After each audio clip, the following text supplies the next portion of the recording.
없는 이 노원 지역이 어떤 지역인가, 이런 부분들에 대해서 잠시 잠깐 또 말씀을 좀 나누면서 가도록 하지요. 우선 이 프랑스라고 하는 나라는 참 면적이 상당히 넓은 나라입니다. 잘 아시다시피 우리 대한민국이 남북합해서 22만 평방키로, 나머지 여기는 55만 평방키로, 동서로 약 1000km, 남북으로 약 한 1300km 정도를 생각하셔서 대략적으로 육각형으로 생긴 나라입니다. 그래서 육각형을 그려주시면 됩니다. 미국의 국방성이 오각형으로 생겼다고 해서 우리가 펜타곤이라고 부르고 있습니다만, 이 프랑스라는 나라는 육각형으로 생겨서 엑자곤이라고 부르고 있습니다. 8시, 9시 메인 뉴스 시간대에 뉴스데스크에서 프랑스라고 하는 말보다도 엑자곤이라는 말을 많이 쓸 정도로 이 사람들은 자기 나라가 육각형으로 생겼다는 것에 대해서 의미를 좀 부여하는 사람들이 그렇게 같습니다. 그도 그럴 것이, 우리나라도 역사를 보면 외침을 참 많이 당했습니다. 근데 우리나라보다도 훨씬 더 많은 외침을 당한 나라가 여기입니다.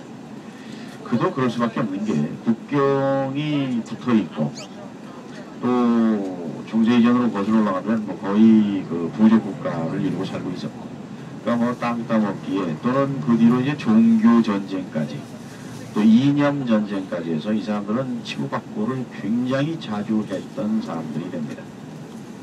전쟁이 굉장히 여러 번 자주 발생을 했었기 때문에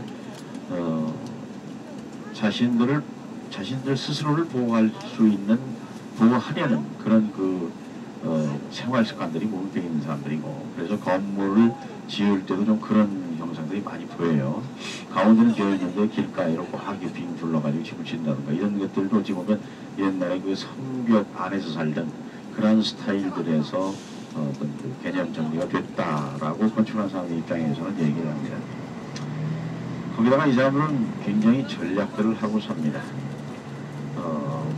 전쟁이 일어나면 먹을거리가 가장 걱정이 되죠. 그래서 항상 뭔가 비축을 하는, 또 언제든지 들고 튈 수 있는 이런 그 생활 습관들이 배어 있다고 합니다. 근데 지금도 보면 이 사람들이 상당히 전략들을 하면서 사는 것도 맞는 것 같아요.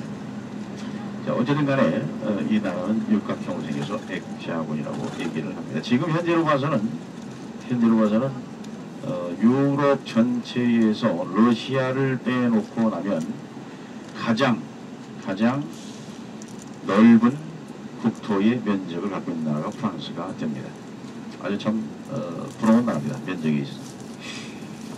삼면이 바다고 삼면이 산맥으로 둘러싸인 나라, 그런 나라가 프랑스입니다. 지금 우리가 이제 북쪽에 와 있는데, 조금 더 가면 바다죠. 우리가 이제 바다로 가고 있는데, 영국과 사이에 있는 해협입니다. 도버 해협이 있습니다. 서쪽은 대서양이 기다리고 있습니다. 대서양을 직접 건너가게 되면 컬럼버스가 발견한 신대륙이 나오게 됩니다. 조금은 좀 북미 쪽으로 가깝게 되죠. 그 다음에 남쪽으로 사선을 한번 긋습니다. 파리에서도 약 한 1200-1300km 정도 내려가야 되는데, 거기는 이베리아 반도하고 같이 맞대고 있습니다. 포르투갈, 또 스페인이죠. 스페인하고 국경하고 있는데 아주 높은 산맥이 국경을 이루게 됩니다. 바로 피레네 산맥이 됩니다. 이 피레네 산맥이 굉장히 높은 지역인데, 그 산맥을 아주 옛날로 올라가면 그 등치 큰 코끼리를 끌고 넘어온 사람이 있죠. 저쪽 카르타고의 명장이라고 우리가 기억을 하고 있는 한시 집안의 니발이라는 장군, 한니발이라는 장군이 그 피레네 산맥을 넘어왔습니다. 그 다음에 이제 남쪽에 파리에서 아주 남쪽으로 쭉 내려가게 되면 남쪽에 지중해가 기다리고 있습니다. 연중 평균 기온이 한 15도 정도 되는, 그래서 한겨울에도 날씨가 좀 괜찮으면, 바람이 없고 날씨가 괜찮으면 건강한 사람들은 그 바닷물 속에 들어가서 수영을 할 수 있는 그런 동네라고 해서, 어쨌든 옛날부터 휴양지, 관광지로도 굉장히 소문이 난 그런 곳이 바로 지중해가 됩니다. 남쪽이. 글쎄, 지중해는 나중에 시간이 되고 하면 한번 좀 더 가보시기 바랍니다. 이 지중해를 북아프리카 권역에 있는 나라와, 그리고 이제 그리스, 이탈리아, 그리고 프랑스, 스페인, 이렇게 이제 쭉 한 바퀴 돌면서 싸고 있는 게 지중해죠. 참으로 아름다운 곳입니다. 또 역사 유적지도 참 많습니다.